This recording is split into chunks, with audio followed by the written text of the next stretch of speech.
वैसे तो जे सच्ची के भी शनिदेव होते ना तो भी ना मिलने देती मैं तुझे लल्ला। अरे स्वांग झूठा हो सकता है किंतु शनिदेव की वक्र दृष्टि तो सच्ची होती है ना। हाँ हाँ नहीं तो। ये क्या किया मैया, कितना दुख हुआ होगा शनिदेव को।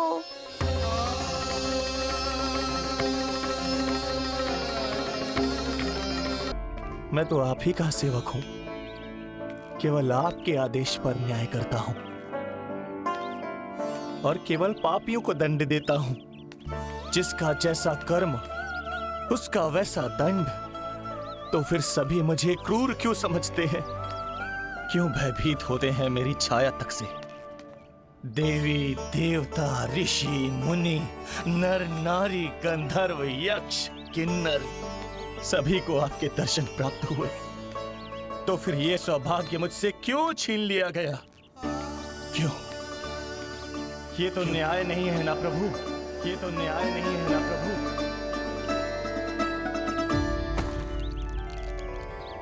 उसकी मुस्कुराहट इतनी मनोहर थी कि जितना भी वर्णन करो कम ही पड़ोगे।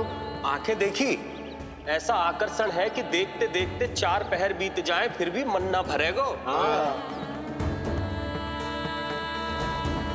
सब आपके स्वरूप की कितनी प्रशंसा कर रहे थे प्रभु। कह रहे थे आपकी आंखें, आपकी मुस्कुराहट, आपका संपूर्ण रूप स्वरूप सब कुछ कितना सुंदर है। आपके चेहरे पर दिव्य आभा, अद्भुत तेज। तो आपने मुझे किस दोष का दंड दिया है प्रभु? क्यों मुझे अपनी छाया से वंचित रखा है? भूख लग रही है लल्ला को? हाँ कि ठंड लग रही है? बहुत थकान होगा ना लल्ला? पीड़ा तो हो रही है मैया, पर थकान से नहीं, शनिदेव के कष्ट से। कथा रूप की बाल प्रभु के सुन के मन हर्षे, द्वार गए पर मिल ना पाए, ये तड़पे और तरसे, रोम रोम है पीड़ा में, व्यथित है न्यायपति, किस विधि दर्शन करूं हरि के, ये सोचे देव शनि। न्याय के देवता के साथ अन्याय नहीं होगा शनिदेव, आपको मेरे दर्शन अवश्य मिलेंगे।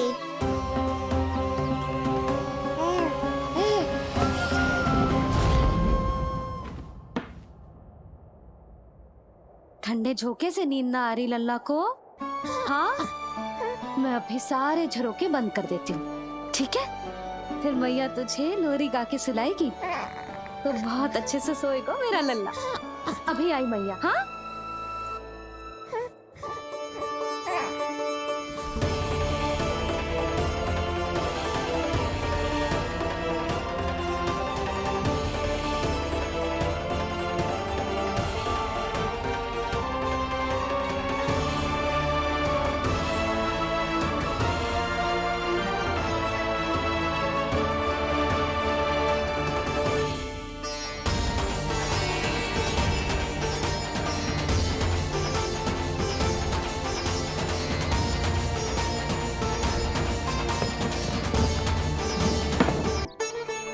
एक बार आदेश कर दीजिए कि मेरे भाग्य में आपके शुभ दर्शन है ही नहीं, मैं चुपचाप यहां से चला जाऊंगा।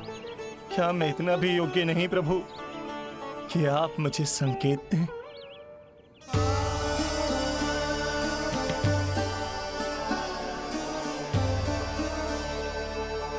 संकेत के अभाव में ही संदेश छिपा है। आपके दर्शन करने की इच्छा मेरी कभी पूरी नहीं होगी। इसका अर्थ है कि मुझे ये हट छोड़कर लौट जाना चाहिए, लौट जाना चाहिए प्रभु, लौट जाना चाहिए। बिना मिले ही जा रहे हैं शनिदेव।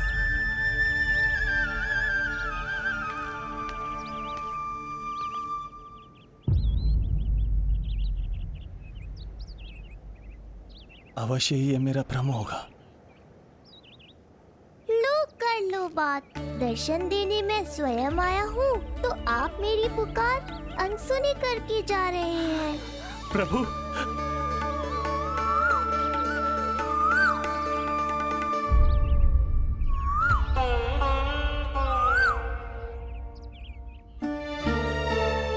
आपके दर्शनों के लिए कितना व्याकुल हूं मैं। सामने कोकिला है लेकिन स्वर मुझे आपका सुनाई दे रहा। ऐसा इसलिए शनिदेव क्योंकि ये कोकिला माध्यम है, मुझे आपसे मिलाने में सहायक है ये कोकिला।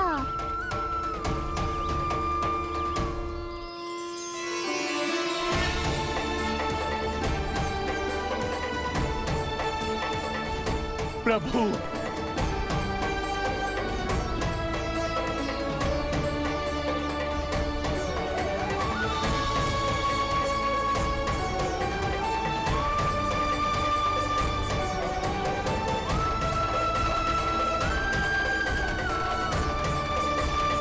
प्रभु मैं धन्य हो गया।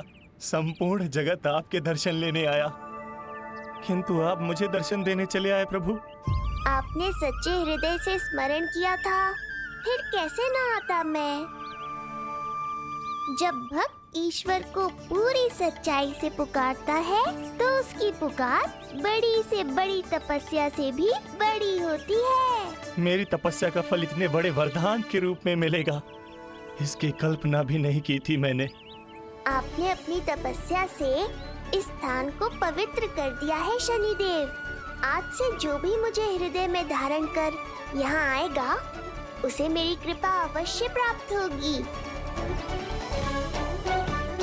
तो फिर प्रभु, मेरा एक अंश यहाँ सदैव निवास करेगा, इसीलिए आज से ये स्थान कोकिलावन के रूप में जाना जाएगा। और मेरी वक्र दृष्टि से प्रभावित होकर जो व्यक्ति यहाँ पर आकर आपकी भक्ति करेगा वो विनाशकारी प्रभाव से पूरी तरह मुक्त हो जाएगा।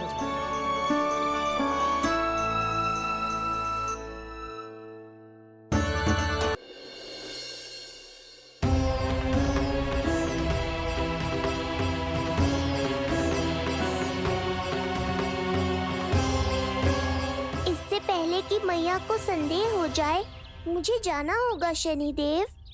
प्रभु, कृपया अपने विराट रूप के दर्शन दीजिए।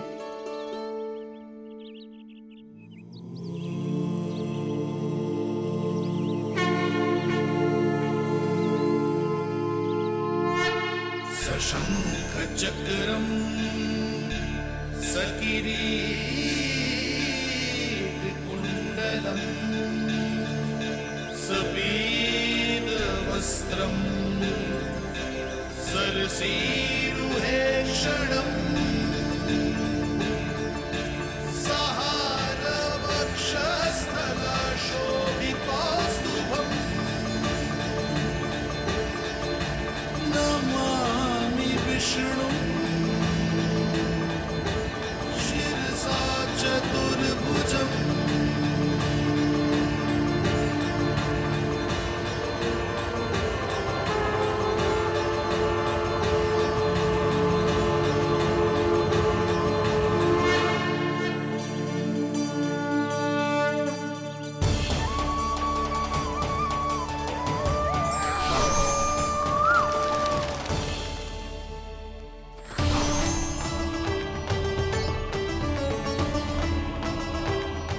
श्री हरि, मुझे पंछी की छाया।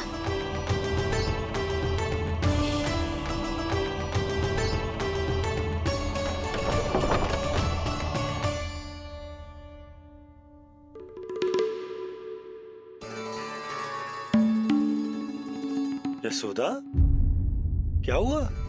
क्या देख रही हो? जानवर को लगो जैसे लल्ला की ना कोई पंछी की छाया हो। पंछी?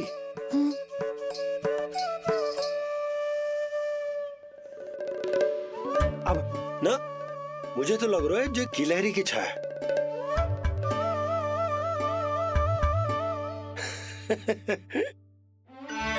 यशोदा, बालक नीलमणि है और बालकों वाले काम तुम कर रही हो।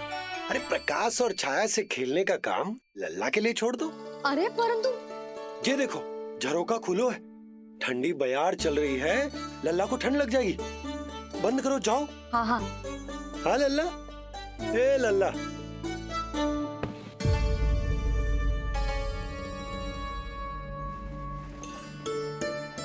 आज सब कितने सज धज के आए थे तुझसे मिलने के लिए, जैसे दीपावली हो। अरे लल्ला, सिवाय इनके देखो।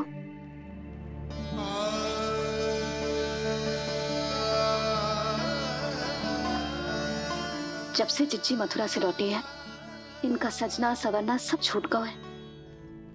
मैया, तब तो हमें अवश्य ही कुछ करना चाहिए। सुनो जी, हमें अवश्य कुछ करना चाहिए। जे इसे देखो, ना तो जे थको है, ना इसकी आंखों में नींद है। हो सकता है इसका भी मन हो अपनी बड़ी माँ से बात करने का।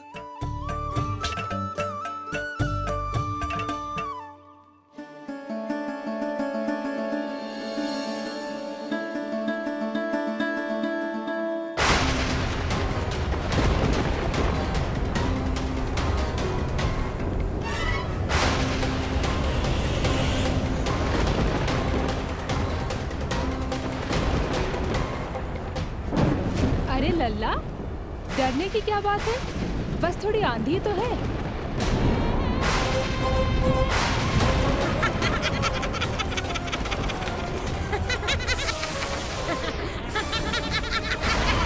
लल्ला, लल्ला, लल्ला, लल्ला।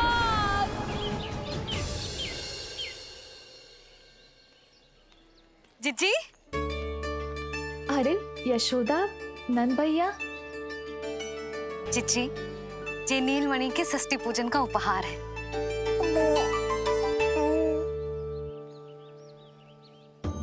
यशोदा, नंद भैया, मैं आप दोनों की भावनाओं का सम्मान करती हूँ।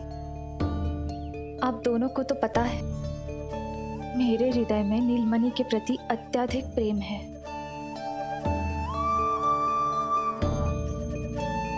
यशोदा, तुम तो जानती हो, मैं ऐसे वस्त्र नहीं पहनती। स्त्री का श्रृंगार उसके पति से होता है, और मेरे पति तो उस महादुष्ट कंस के कारागार में बंदी है। ऐसे में इस रास रंग का झूठा दिखावा कैसे करूं नंद भैया? अभी समय नहीं हुआ है, इसीलिए विवश हूँ।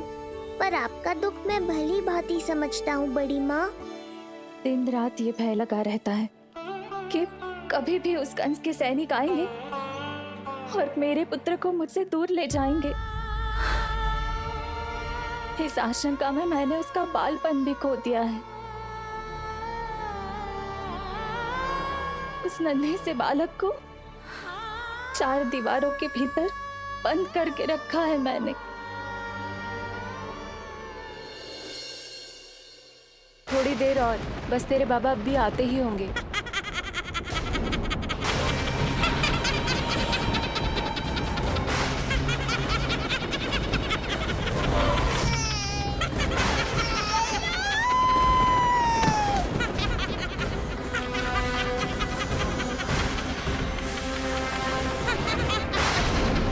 भाभी, आपका पुत्र हमारे नीलमणि का बड़ा भाई।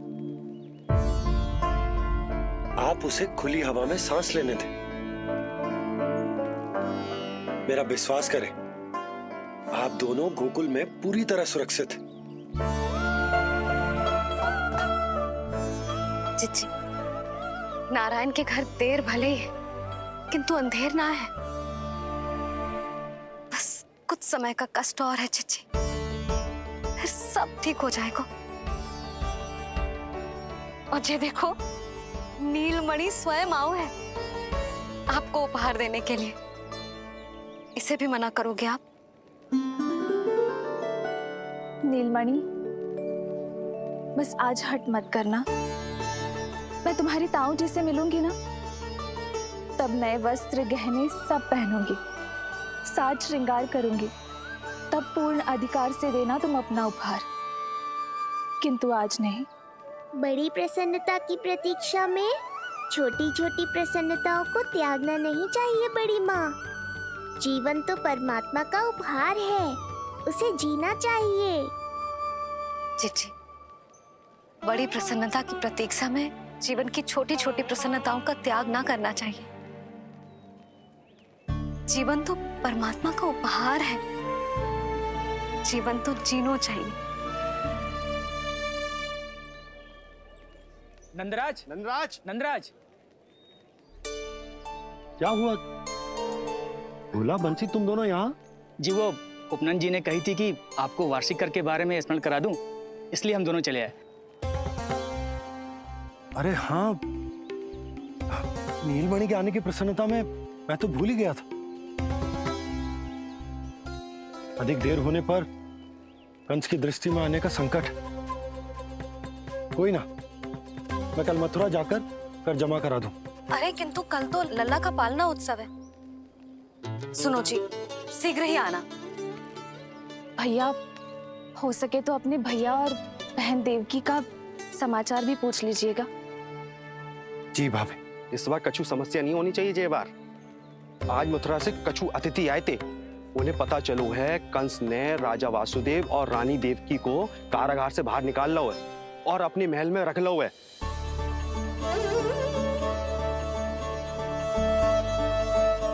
ये तो अत्यंत शुभ समाचार है।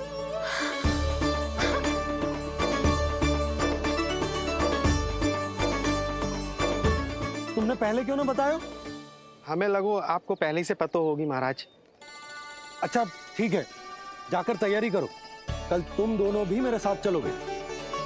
जाओ।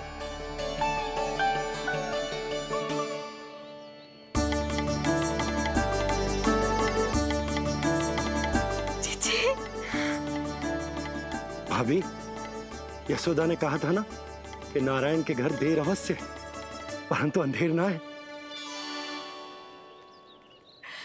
प्रतीत होता है हमारा नीलमणि सबके लिए सौभाग्य लेकर आया है। सच्ची भाभी, नारायण का वरदान है जे बालक। भाभी, अब हमें चलना चाहिए। और हाँ, कल वसुदेव भैया और देवकी भाभी से बिना मिले वापस ना आऊंगा मैं। उन्हें कह दूंगा और बता दूंगा कि कितना स्मरण करते हो आप उन्हें। चिच्ची, शुभ समाचार मिलो है। अब तो जो उपहार स्वीकार करना पड़ेगा। हाँ यशोदा, अत्यंत शुभ समाचार आया है और अपने साथ ही आशा भी लाया है कि अब शीघ्र ही उनसे मिलना संभव होगा।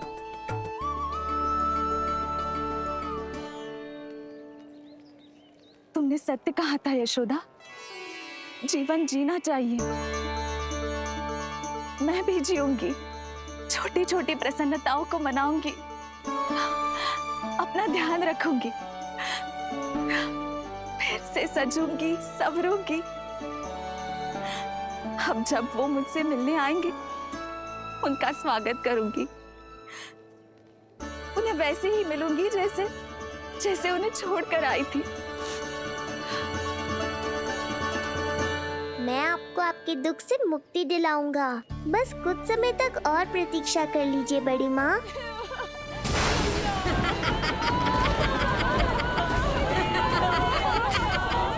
कब तक बचेगा शिशु विष्णु? आज नहीं तो कल तू मेरा निवाला अवश्य बन जाएगा। कल तुमसे भेंट होगी पूतना। कहाँ है तू शिशु विष्णु? शीघ्र ही तुझे आहार बनाऊंगी मैं। तुमने बहुत दुष्कर्म कर लिए पूतना, अब तुम्हारे आतंक का अंत करूंगा मैं।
चिंता क्यों करती हो मैया?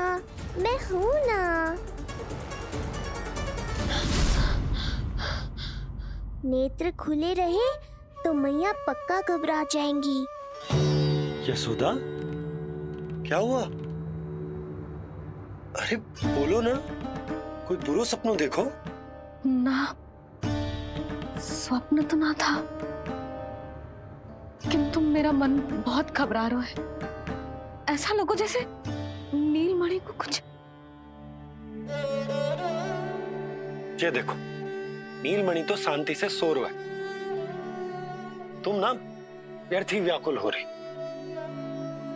बाबा सही कह रहे हैं मैया, कुछ नहीं होगा मुझे।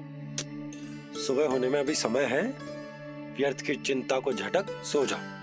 अच्छा, ऐसे कैसे झटक दूं चिंता? नींद अचानक खुलो है मेरी, इसका अर्थ है अवश्य ही कोई बुरी दृष्टि है मेरे लल्ला पर।